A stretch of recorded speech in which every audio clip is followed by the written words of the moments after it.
Serikali ya Kenya yatia sahihi makubaliano ya kukwamua uchumi na kamati ya muungano wa Uropa katika ikulu ya Nairobi.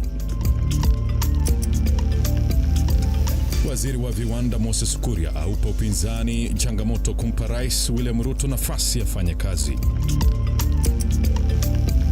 Kenya ibuka mshindi dhidi ya Tanzania kwenye mashindano ya walemavu ya volleyball huko Berlin, Ujerumani. Hii ni taarifa kuu, halisi na sahihi. Na mtazamaji, karibu tuweze kupata taarifa kutoka hapa ndani ya Lookup. Matangazo haya yanarushwa kwenye mtandao wa kijamii wa Facebook ambapo tunapatikana Lookuptv, na kwenye Twitter utatupata @Lookuptv. Hakikisha umetuma ujumbe wako katika mawasiliano pamoja nawe.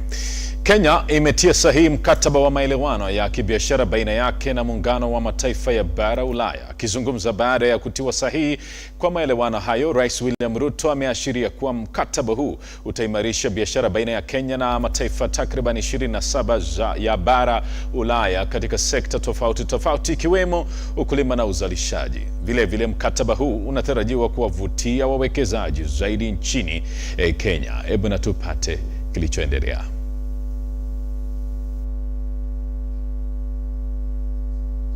This achievement also represents a fundamental deliverable under the EU-Kenya strategic dialogue, our mechanism for advancing our common strategic interests in trade, investment, peace, and security in our region, and the transition to green energy and the digital economy.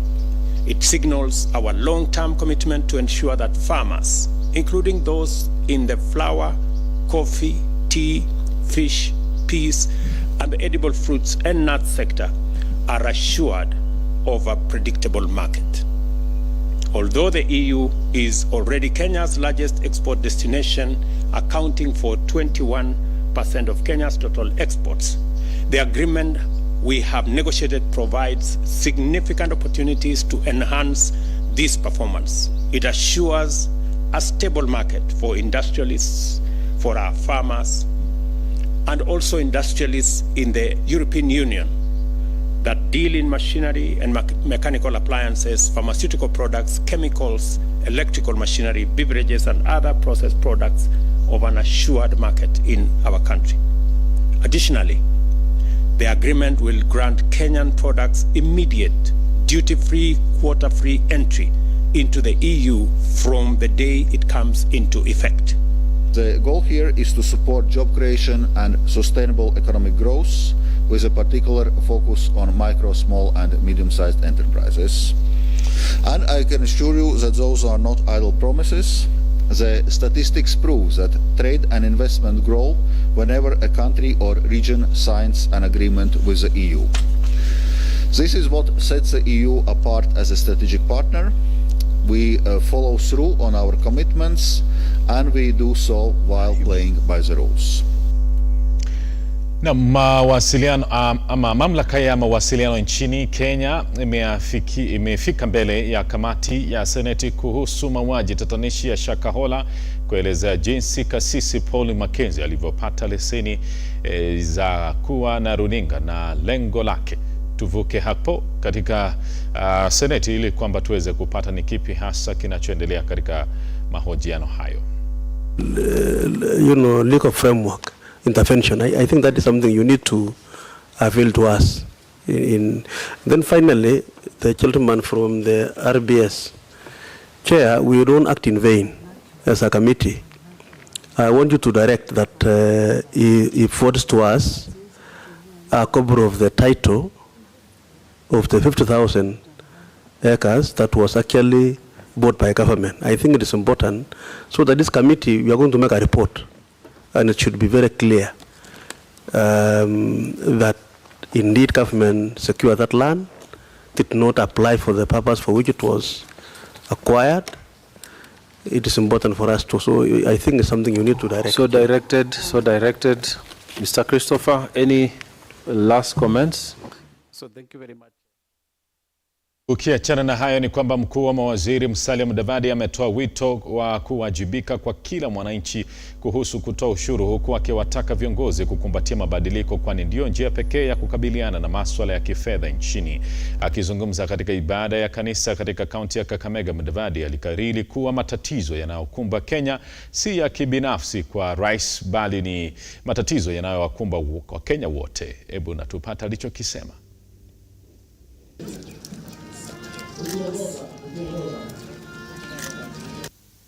Hii ni message kubwa sana mkisikiza, kwa sababu tukisema ni problem yake, basi wakati wanazungumza ushuru, watu wanasema ni ushuru wa Ruto.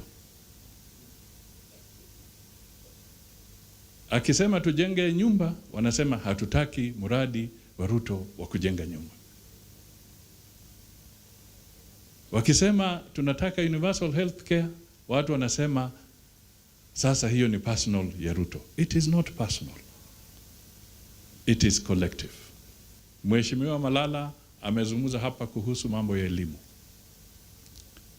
Katika harakati za kampeni za Rais wa Jamhuri ya Kenya, Mheshimiwa William Ruto alisema kwamba anataka tuzibe ile pengo ya walimu ambao wameajiriwa kwa sababu watoto wetu wanahangaika. Na akasema kwamba during his first term anataka tuongeze walimu at least 30,000 new teachers. Wewe ukikataa ushuru, what are you saying about those additional teachers who are supposed to be employed for the benefit of our children, and how will they be paid a salary? That is the question. Na mashirika ya umma katika kaunti ya Kisii yamelalamikia kutofadhiliwa kikamilifu na mashirika ya kimataifa. Wakizungumza wakati wa mkutano wa mashauriano mjini Kisii, washikadau hawa wamedai kuwa mashirika ya kimataifa yalitoa fedha za wafadhili kwa njia isiyokuwa ya wazi. Tupate walichokisema.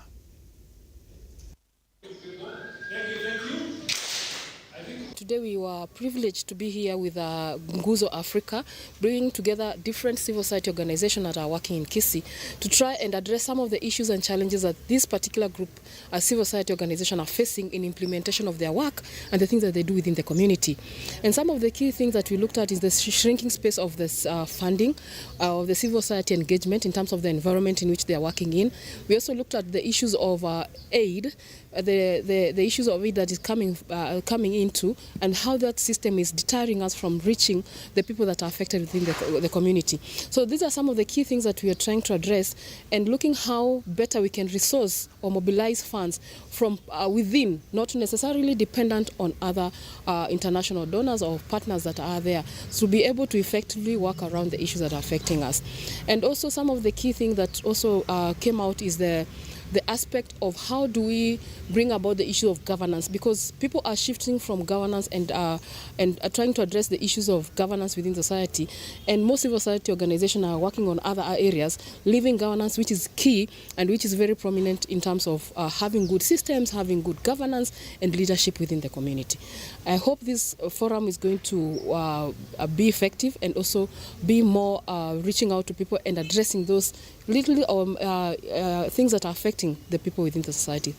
Mara kwa mara unapata pesa ambazo zingeingia kwa hizi vikundi zinapaki huko kwa mashirika ambayo tunaita international organizations. Hizo vikundi international organizations zinatumia almost 90% kwa hiyo kazi ya kufanya ya development kupitia NGOs. Lakini vikundi zile ambazo zinafaa kufanya hiyo kazi ambazo ni vikundi za majinani kama NGOs, CBOs, hazipati hizo hela, kwa sababu vikundi zile ambazo zinatoka nje ya Kenya zinafanya kazi mpaka mashinani, mpaka villages. Wakati zinafanya hivyo zinaenda kinyume cha zile commitments ambazo nchi za OECD DAC ziliweka, ya kwamba almost 30 to 25% of the international funding to Africa must go to local NGOs. Lakini hapa Kenya tunapata tu less than 2% ambayo inaingia kwa mashirika ya kijamii. Mashirika mengine yale makubwa ya kimataifa yanatoa pesa kwa wafadhili pale nje. Wakija, pesa mingi inaishia kwa maneno ya kununua magari na mishahara mikubwa kwa wale watu ambao wanafanya kazi pale, lakini pesa kidogo sana ndio inaingia katika mashinani. yale tunaita funding injustices. Naam, kwingineko ni kwamba waziri wa biashara Moses Kuria amewaambia wakosoaji wa serikali ya Kenya Kwanza kuipa serikali ya Rais William Ruto muda wa kutekeleza majukumu yake. Kuria anasema kuwa wanaoikosoa serikali walikuwa na miaka 10 katika utawala uliopita, lakini walishindwa kukuza uchumi wa nchi. Aliwaambia kwamba aliwapongeza wabunge wa Kenya Kwanza kwa kupitisha mswada wa fedha, huku akitaka mswada huo uweze kupitishwa katika usomaji wa 3 ama utakaposoma kwa mara ya 3 siku ya Jumanne.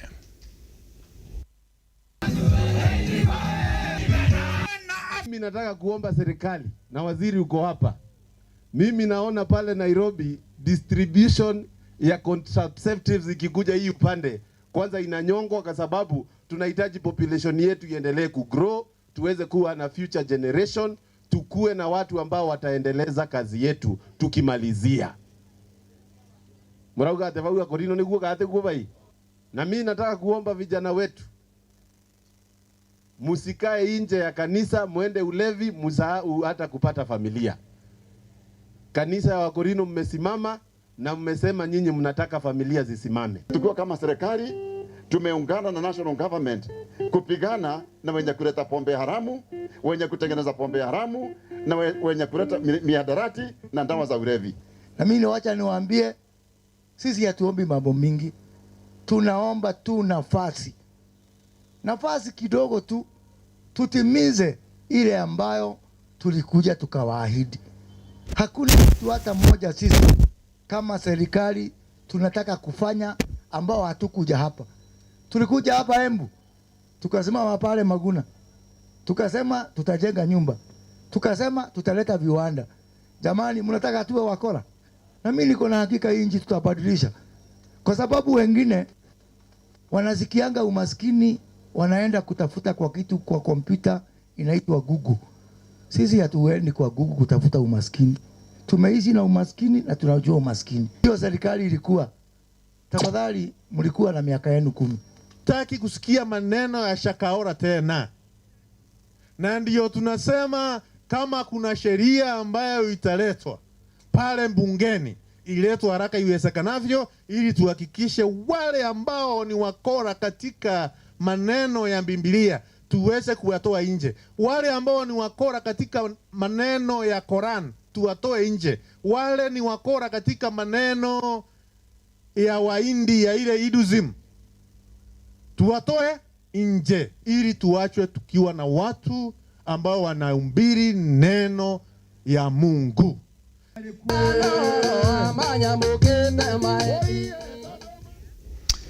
Na wahifadhi wa mazingira huko Malindi wamezindua mpango wa kuandaa vijana mabingwa wa mazingira ili kuwatayarisha kupata maarifa ya uhifadhi wa tangu utotoni.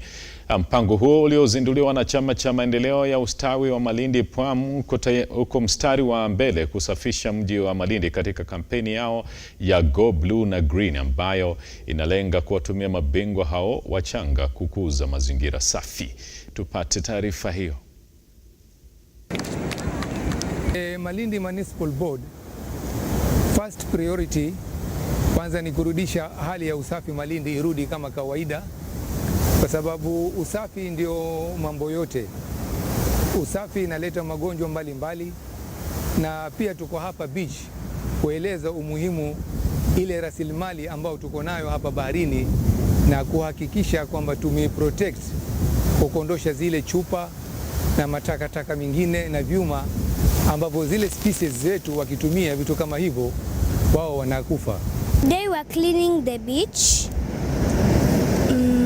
We learned that saving the oceans and water bodies is very important. We'll encourage them not to throw trash everywhere. I'll encourage them to look for a nearby dustbin to throw their trash, because if we throw it on the road now, the place will look dirty. And the reason why we always need a clean environment, number 1, to avoid the spread of diseases, number 2, attract tourists, number 3, to basically live a healthy life. Because if we don't take care of our planet, nobody will for us. Alafu kanona hivyo pia, there is there's life in the ocean, there's life on land. Wanyama hawako na akili kama sisi, and plastic ikiwa like haiwezi kuwa controlled, hiyo ndio ina affect, because we have endangered species kama turtles, hata pia livestock yenye tuko nao tu huku kwa environment kama ng'ombe akikula hizi kama ni plastic, paper bag, unapata pia nyama yake pia haikui healthy kwetu, so tukikula inakuwa sumu kwetu. There's so many things ambazo zinakuja in a harmful way tukiwa hatuwezi ku protect environment yetu vizuri. Namna kwa taarifa hiyo tunachukua mapumziko, tunarudi na taarifa zaidi.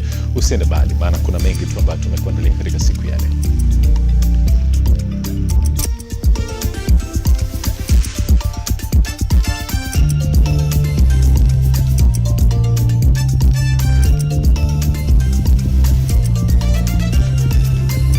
Hii ni taarifa kuu, halisi na sahihi.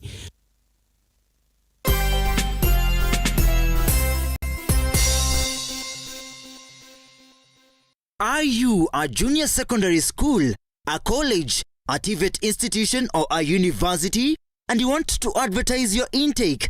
Book now and advertise with us today on both Lookuptv and all our digital platforms. Call us today on 011 0430 158, 011 0430 158, or email us on sales@lookuptv.co.ke. KM Lookup Media, the holding company for Muthingi and Lookup TV, proudly presents the Mount Kenya Region Roadshow. It's time to mark your calendars because from June 26 to July 1st, 2023, we are bringing the excitement to Kiambu, Murang'a, Kirinyaga, Embu, Meru, Laikipia, Nyeri, Nyandarua, and Nakuru counties. Are you ready to be a part of an electrifying TV roadshow?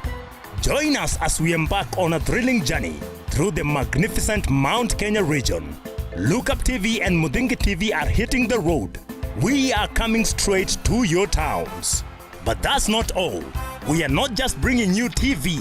We are bringing you an unforgettable experience. Enjoy your favorite comedians like Njoro wa Ukulima ni Mali, Marafiki, among others, live performances, and get a chance to meet your favorite TV personalities right in your own town. To our sponsors and partners, book your slot for the greatest brand experience and conversions. To book this fast-moving opportunity, call 0110 430 158 or email sales@lookuptv.co.ke. Get ready to be swept off your feet as we bring the magic of television to your doorstep. Let the TV adventure begin.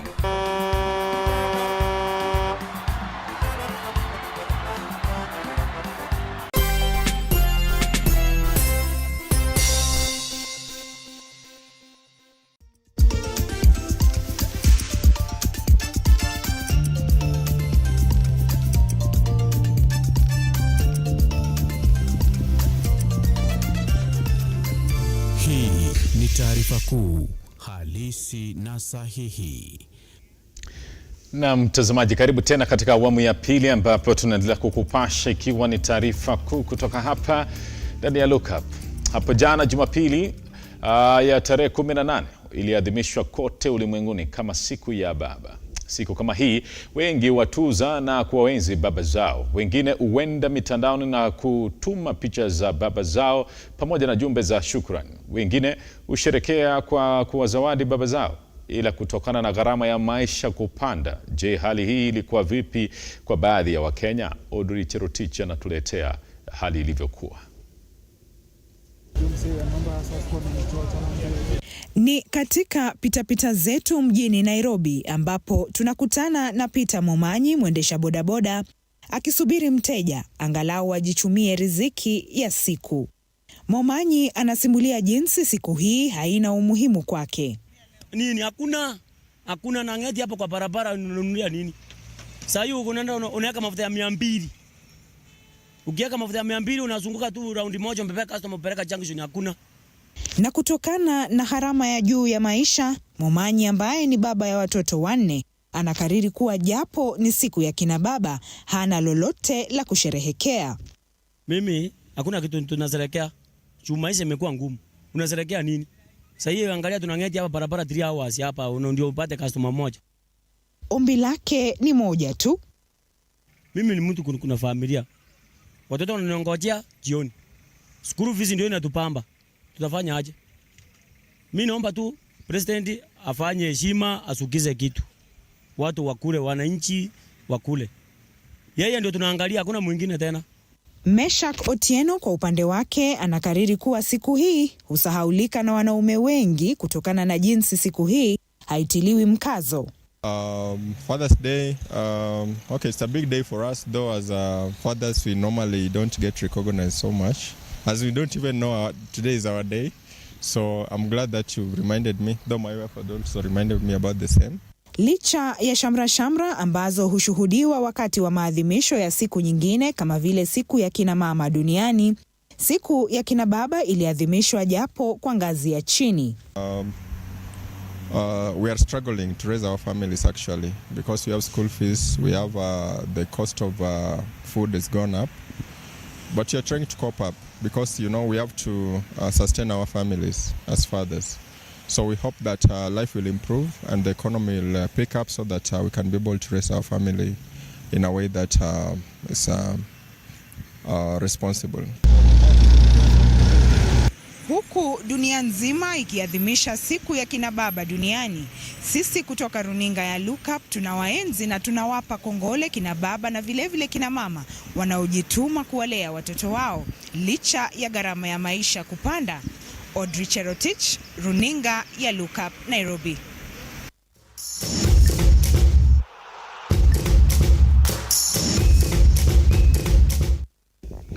Na kwenye spoti ni kwamba timu ya Murang'a Seal na Shabana FC ambayo nashabikia sana zinazoshiriki ligi ya ngazi ya kimataifa ama ya kitaifa ya NSL zimepandishwa kwenye ligi kuu ya FKF. Timu hizo mbili ziliandikisha ushindi na kutetea nafasi zao za kushiriki ligi kuu msimu ujao. Murang'a Seal iliandikisha ushindi wa bao 1-0 dhidi ya Coastal Heroes, huku Shabana ikivuna ushindi kwa bao 1-0 dhidi ya Migori Youths. Hebu na tuone kilichojiri. Mimi mpaka dakika ya mwisho ndio nitaona kwa sahihi, nasema siwezi comment kitu yoyote. Points 3 zingine tumecheza vizuri, by the way performance imekuwa fantastic. Ni chances zetu Baruku wamekuwa performance class, cheza na sukuma na zingine mpira ina bahati na kwenye momentum naweza sema kushinda. Lako mpata mmoja na ameweka ndani ya net na imeisha. Na kwingineko ni kwamba mchezaji maarufu wa esport nchini Eric Ngugi alimaarufu kwamba Demon alimaliza na katika nafasi ya pili kwenye mashindano ya mchezo huo. Aidha, mashindano hayo yalileta pamoja wachezaji kutoka mataifa 9. Demon alipoteza mechi 2-1 kwenye fainali ya esport iliyoandaliwa jijini Lagos nchini Nigeria. I wanted to win number 1, but I'll take number 2. The final ended 2-1. It was a very close match. It was very tight. I think it was just small margins. He took his chance. He didn't take mine, but it's an improvement from last year. Yeah. The next international tournament, I'll try and win it. Yeah. Thanks for the support. This time I finished from a podium, and next time I think we'll win it. Yeah. We are very proud of Demon. To compete here with people from 9 countries all across Africa and finish second is really a great achievement. It's testament to his talent, to his determination, and to the growth of the esports scene in our country. So I just like to encourage Demon to pick himself up. Second place in the continent is a huge milestone, and now to just work towards making it better from here. And to other gamers also playing esports in Kenya, just to encourage them to put in the work. Demon has shown here that it's possible, and we need to continue moving forward and forward. Just say thank you.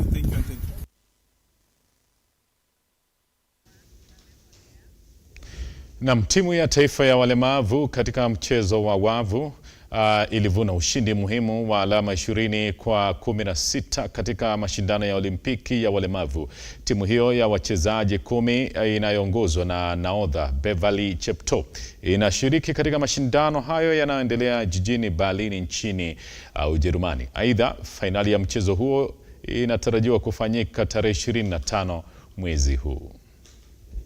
Be the one to take the gold medal to our country, Kenya. We have experienced a lot here in Berlin, Germany. And me, I'm a partner. We are mixed up in our group. We have some of us with intellectual disabilities and the partners. So we thank the government for including us to partner with our fellows with intellectual disabilities. We are aspiring to get the medals and more so the gold from Germany. We are representing Kenya and Kenya is our homeland. Otherwise, I want to thank the organization Special Olympics Kenya for what they have done unto us. Since we started our national games, till now, we are representing the whole country. We are so happy and glad. We want to promise that whatever we are doing here will bear fruits. We shall come back with a gold to our country.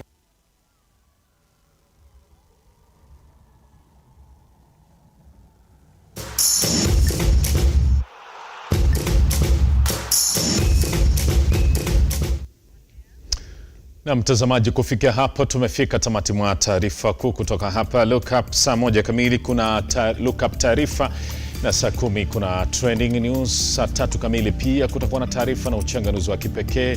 Mitandao yetu yote ni wazi katika Facebook na hata katika Twitter Lookup na hata katika YouTube kwa ajili yako kutuma ujumbe na hata kuona ni yapi ambaye yanaendelea katika mitandao hiyo. Maana yake tuna yarusha yale yote ambayo yanachipuka, taarifa zote zinazojiri pindi tu zinapochipuka katika mitandao hiyo ya kijamii. Nimekuwa wako Lame Kaungo, tukutane tena. Mwelekezi wangu amekuwa ni Shila Nabwala.